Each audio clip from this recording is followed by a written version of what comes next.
I suspect that some of you have already seen, well, I know that some of you have already seen the exhibition because I recognize you. And I hope that those of you who haven't are planning to see the exhibition. But even if you've seen it already, you'll be aware that it's a huge show. I mean, we've got over 400 works in it. And so it's not something that you can take in on a single visit. And I hope if you've been, you're planning to come back and take a second look in greater depth. What I thought I'd do in the next 10, 15 minutes is just give a brief overview of Jim Gordon and his collection, and pull out a few highlights which illustrate the character of the collection and which I think are of particular interest for various reasons. So this first picture that I'm showing is of Jim Gordon, James L. Gordon, the collector a selection of whose collection forms the exhibition currently on at the Hunterian.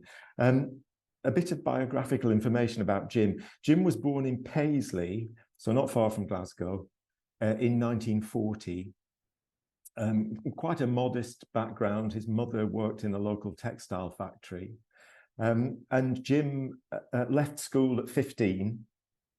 He'd shown some aptitude and ability for art when he was at school, and he got a job first with a sort of advertising company in Glasgow, and then with the well-known Glasgow furniture retailers, Wiley and Lockhead, who at that time had a store in, I think, Buchanan Street. And working there, Jim, as well as actually working in the shop facing customers, started to develop his interest in interior design, advising customers on their house interiors.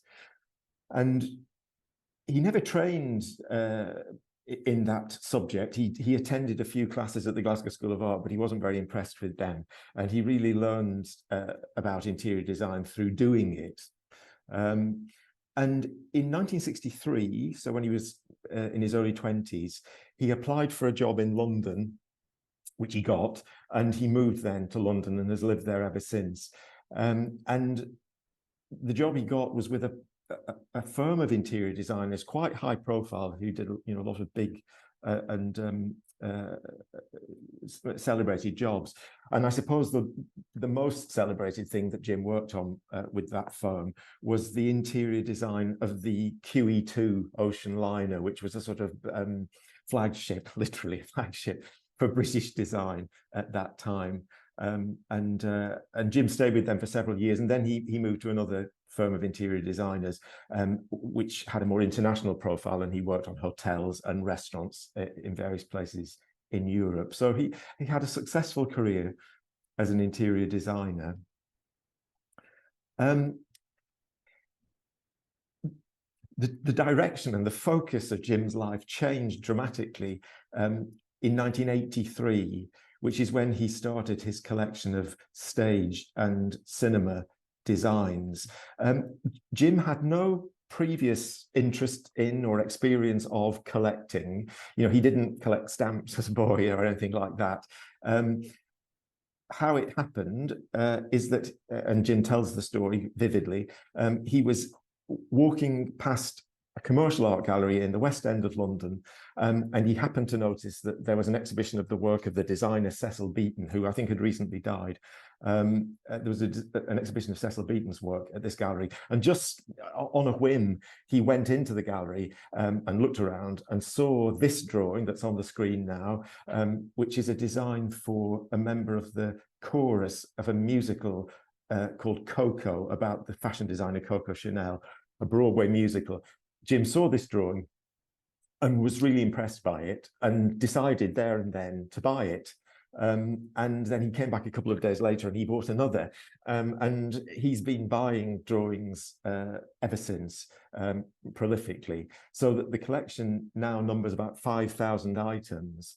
So what we've got on the walls at the Hunterian at the moment is sort of less than 10% of the whole collection. And as I say, he began by acquiring that specific theatre design, and theatre was the focus of his collecting at first. But then after a while, he expanded to be interested in cinema and TV. And so now that forms a substantial part of the collection alongside theatre. And one of the striking things is the way Jim lives surrounded by his collection. So these photographs show the interior of Jim's house, and if you've been to the exhibition, you'll recognize several of the pieces that are visible in these photographs currently on the walls of the Hunterian. So Jim's walls are a bit denuded at the moment, although he has filled some of the gaps in the absence of the things that he's lent.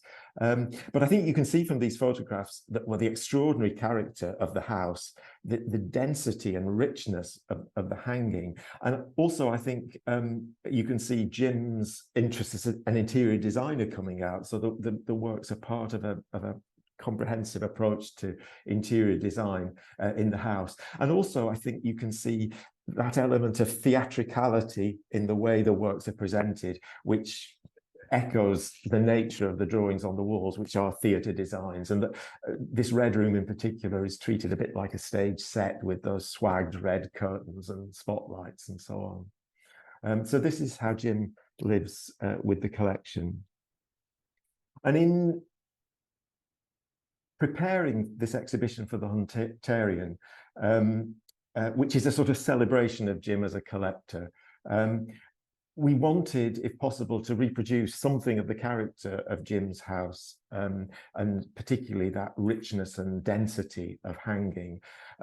Jim selected a long list of works for the exhibition, a very long list of works, actually. He selected about, well, over 620. And it's a big logistical challenge to bring those pictures to Glasgow and then to hang them on the walls. And we haven't actually hung all of them, but as I say, we've hung over 400 and I think recreated something of the feel of Jim's house in the process. This is a shot of the exhibition being installed, and I use it just to make a couple of points about the installation of the exhibition. So a lot of the material we brought from Jim's house was not framed or mounted. They were just loose sheets.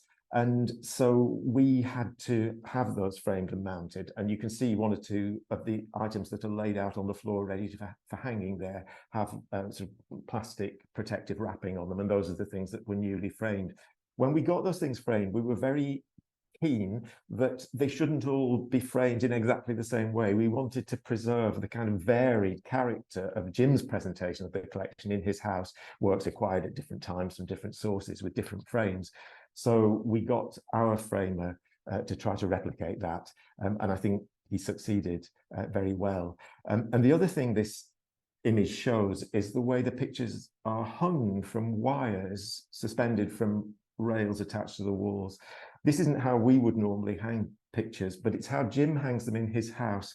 And the works that came to us already in frames are often in very thin frames, which wouldn't be suitable for our normal method of hanging. And that's why we decided to adopt Jim's hanging method, which was quite complicated for us to adopt.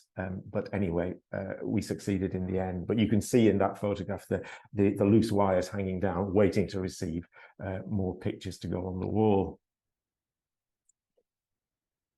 And this is what the exhibition looks like with the hang complete, just a few shots showing how it's arranged. You'll see that this very dense, crowded hang means that there isn't really room for the sort of interpretive labels that we would normally include in an exhibition. And instead, we have attached a number to each work, and then there's a hand list that you can refer to, which identifies the works on the walls.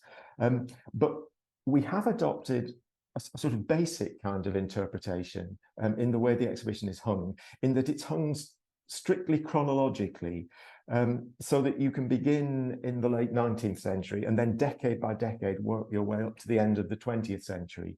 And the decades are divided by these red banners that you can see in a couple of these photographs, 1950s, 1960s, 1970s, and so on. The film designs are separated out into a separate chronological section displayed against a red wall, and you can see that section of the exhibition in the image on the right.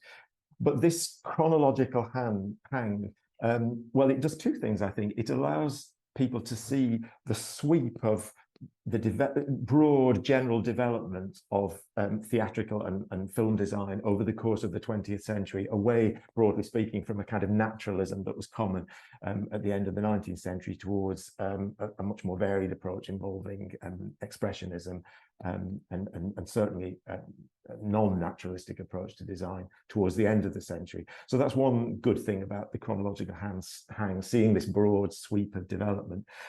But also it brings together things that were created at the same time, but are actually very different, to show you how varied the world of theatre design is at any one time.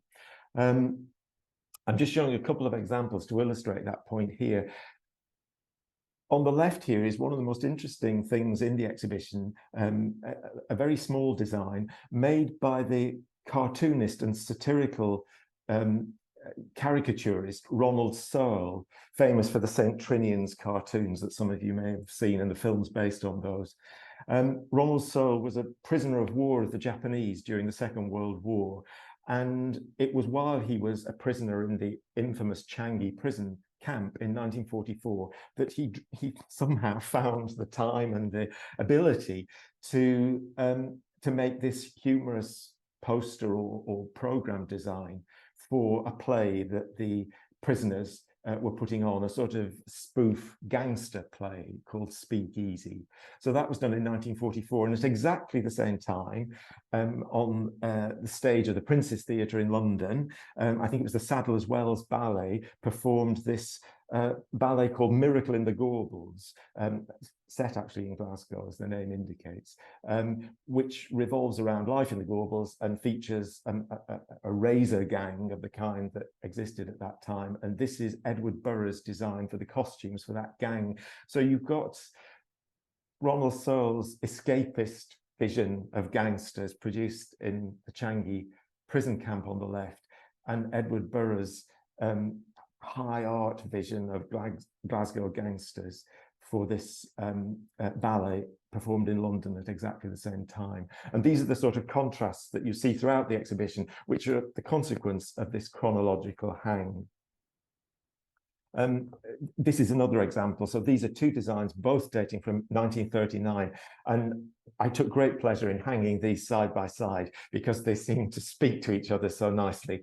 So on the left is a design for a costume in a cabaret performance, Murray's Cabaret Club, this rather risque, slightly see-through 17th century style dress, well, more than slightly see-through, 17th century dress for the character of Nell Gwynn in a sketch called Vamps Through the Ages. And on the right-hand side, looking disapprovingly at Nell Gwynn, is Dame Edith Evans as Lady Bracknell in a very famous production of Oscar Wilde's The Importance of Being Earnest on the London stage in 1939. So these two shows going on in London at the same time, completely different in content and completely different in style of design, but brought together here in, I think, an amusing but also an illuminating way in our exhibition. When Jim started his collection, he was advised by a dealer who specialized in theatrical designers, that he should focus his collecting activity and that he should perhaps focus it on the work of fine artists, the sort of people who paint pictures that hang in galleries, who had also worked in theatrical design.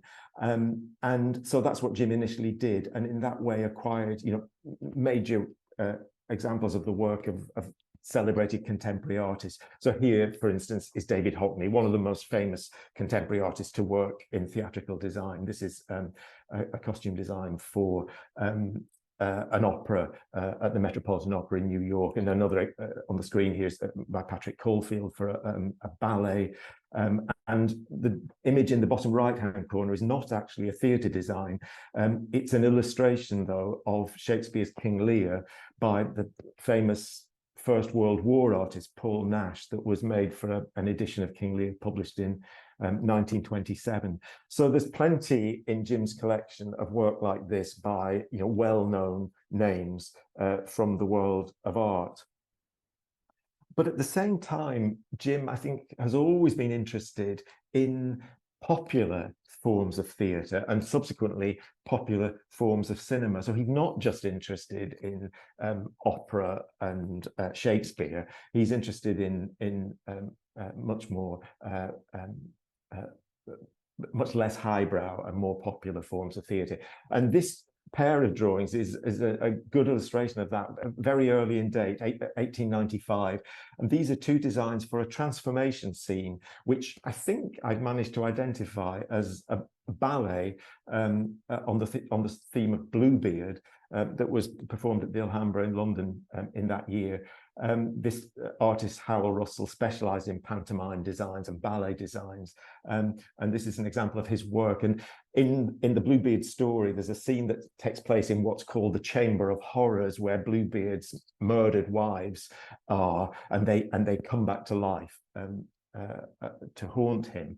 And so in these two images, you see the wives with their eyes closed and their heads drooping in these niches on the left behind these rather dull-colored curtains. And then in the image on the right, you see how they're going to spring into life and burst out of these niches, and they're wearing these sort of spangled, jeweled costumes. And it's exactly the sort of transformation scene that was immensely popular in the Victorian theatre. And of course, the Victorian theatre leads directly to the early cinema, and Jim is interested in his collection of cinema designs in popular cinema, just as he was interested in popular theatrical design. So here we've got John Bloomfield's design for Arnold Schwarzenegger as Conan in the first Conan film in 1984, and on the right, one of several drawings for costumes for Hammer horror films of the 1950s and 60s, in this case, The Mummy. In the area of cinema design, Jim's got a particular interest in designs for what you might call screen goddesses of the golden age of Hollywood. He's got a particular interest in Vivien Leigh, and on the left-hand side here is a design for the famous dress worn by Vivien Leigh in Gone with the Wind. There's a little extract from the novel at the bottom of the drawing there, and a sample of the fabric from which the dress was made attached to the drawing. But Jim's got other drawings of Vivien Leigh in other films and also in stage appearances. And in the center there, Marlene Dietrich in The Scarlet Empress, and on the right, Elizabeth Taylor. And there are many more where they came from, Grace Kelly and Bette Davis and all sorts of others. So if you're interested in that aspect of cinema, head to the Hunterian and enjoy this selection of images on the walls there. That interest in popular cinema and its stars extends also to popular music in Jim's collection, this cult of star performers. And so Jim's got a number of drawings in the collection for TV appearances by famous pop stars. And one of my favorites is the drawing on the left here by a Californian designer who specialized in designs for stage and TV appearances by pop singers, an artist called Boyd Clopton, here producing an early design for the Jackson 5 when they did a TV appearance. I think you can see extracts from this on YouTube if you care to look. And on the right, this wonderfully flamboyant drawing of Elton John dressed as a Viking by the designer Rhett Turner. And so that gives you, I think, a sense of the character of Jim's collection. Yes, it includes designs by famous artists for the work of famous playwrights and writers of opera and choreographers of ballet and so on. But at the same time, it includes lots of material which is essentially popular in interest. Well, I wanted to finish just by looking at three items which I've singled out as being of particular Scottish interest and reflecting Jim's Scottish origins. And he's made a point of collecting Scottish material for that reason, and particularly Glasgow material. And this watercolor is an example of that. And it's the earliest item in the exhibition, and I think possibly the earliest item in Jim's entire collection. So this dates from 1845, and it's the design for the drop curtain of a theatre in Glasgow that had a very brief and eventful history. So this was for the City Theatre, which was situated on the edge of Glasgow Green. And it was built extremely rapidly in 1845 and very controversially because it was thought to be an encroachment on this public space of Glasgow Green. But anyway, the building went ahead and it opened, and it had starry casts performing from the beginning. And then within, I think, 5 months, it burned to the ground and vanished completely. So it had a very short life, this theatre. But while it existed, it was a major venue in Glasgow. And a feature of the theatre was this drop curtain. So Victorian theatres and on into the 20th century all had one of these decorative curtains that separated the stage from the audience. So when the scenery was being changed or before the performance began and you didn't want people to see the stage, the drop curtain filled the space of the proscenium arch. And it was generally painted very elaborately with a scene which didn't necessarily have anything to do with the performance that was going to take place on the stage. It was just a beautiful picture to look at. And if you imagine it framed by the frame of the proscenium arch of the theatre, it really was like a giant painting in a frame. And these drop curtains were major attractions for theatres. And if you look in the Glasgow newspapers in the 1840s for the advertisements for the City Theatre, as well as telling you what artists were appearing and what they were going to perform, there's a description of the act drop, and the artists who painted it are named. And it was an inducement for members of the public to come to the theatre just to see this act drop, or to see this act drop in addition to seeing the performance.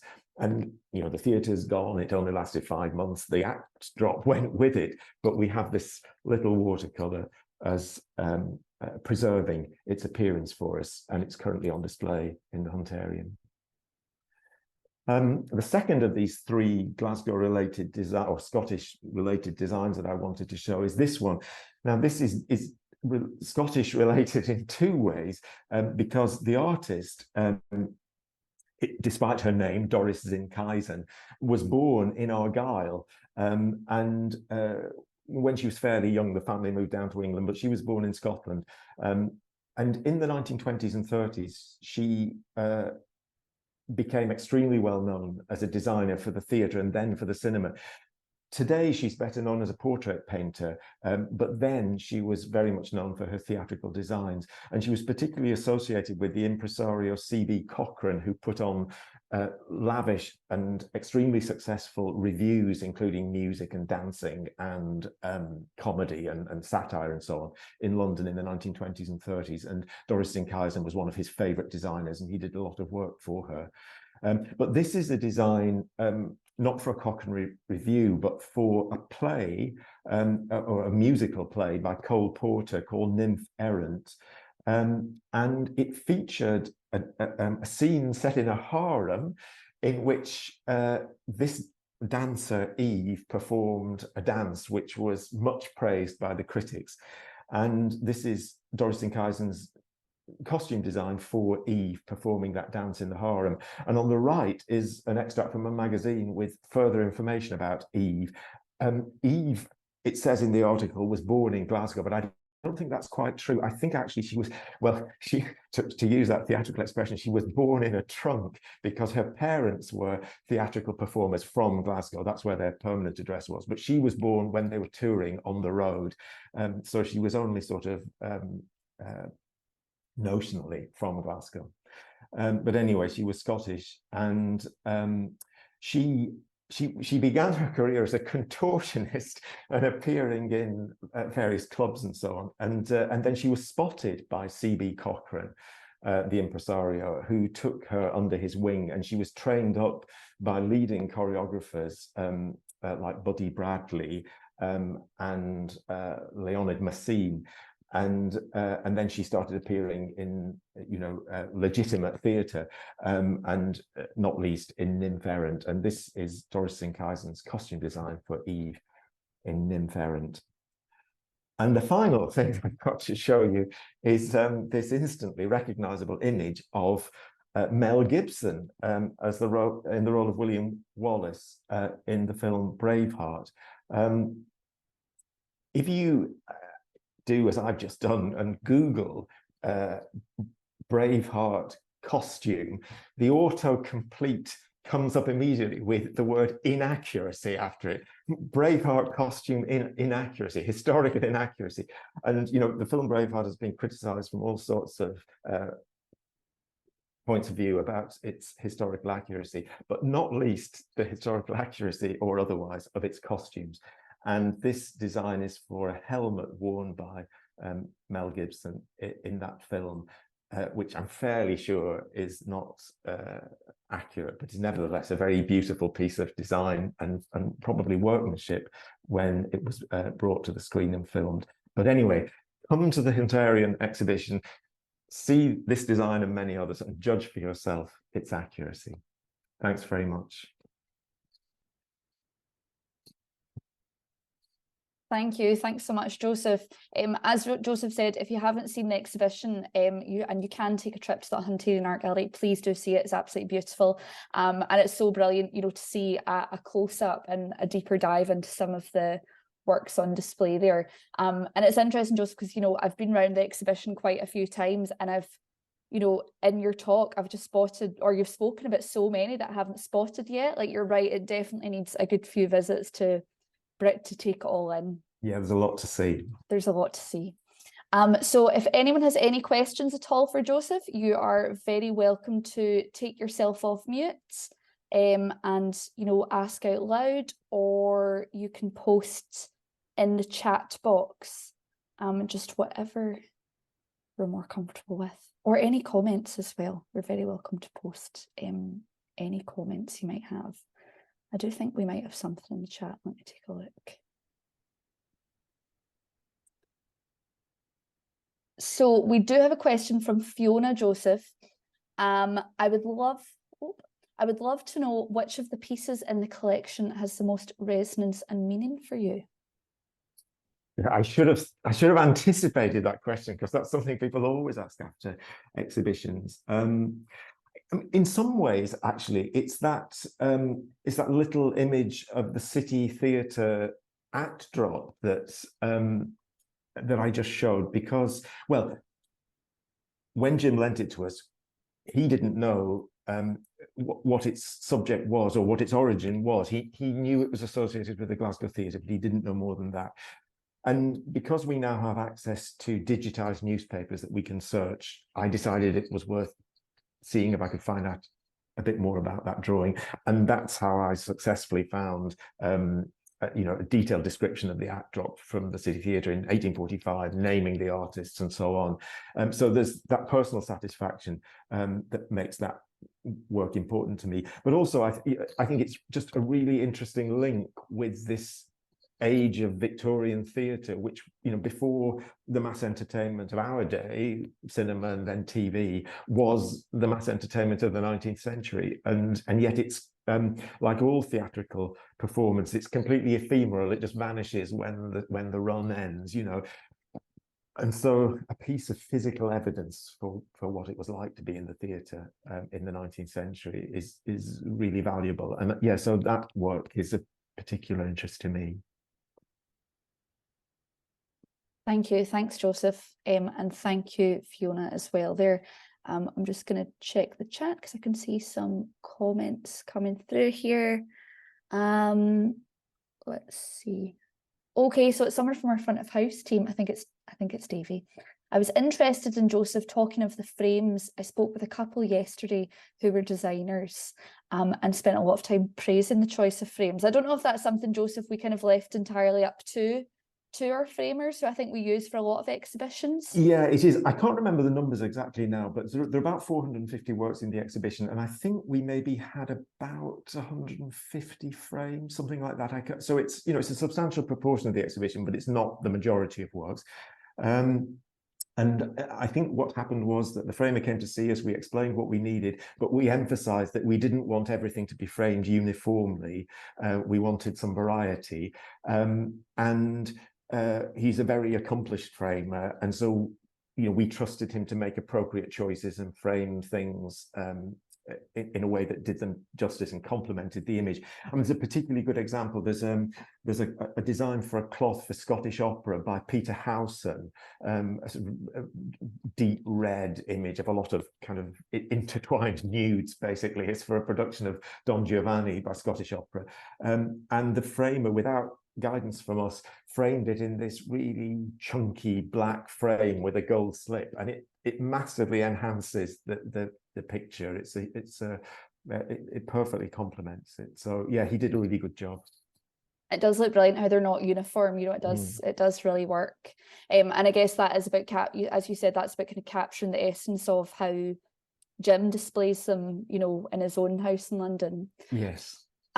Joseph, just about kind of the starting off of the exhibition, the selection process, how did that kind of work? I think, did you say that, does Jim have almost 1,000 works? We've got 5,000 works. 5,000, okay. Yeah. I underestimated that. And he was invited to make a selection, and he selected about 625. I'm not sure at that stage whether he, realized the size of our exhibition space and how much larger a number of works that was than what we are used to hanging. But in a way, although it presented us with a lot of practical problems, the number of works, it did allow us to recreate this sense of density and abundance, which I've described as characterizing the house. It allowed us to reproduce that in the gallery. And so, it did present challenges, but we were pleased to be able to overcome those challenges.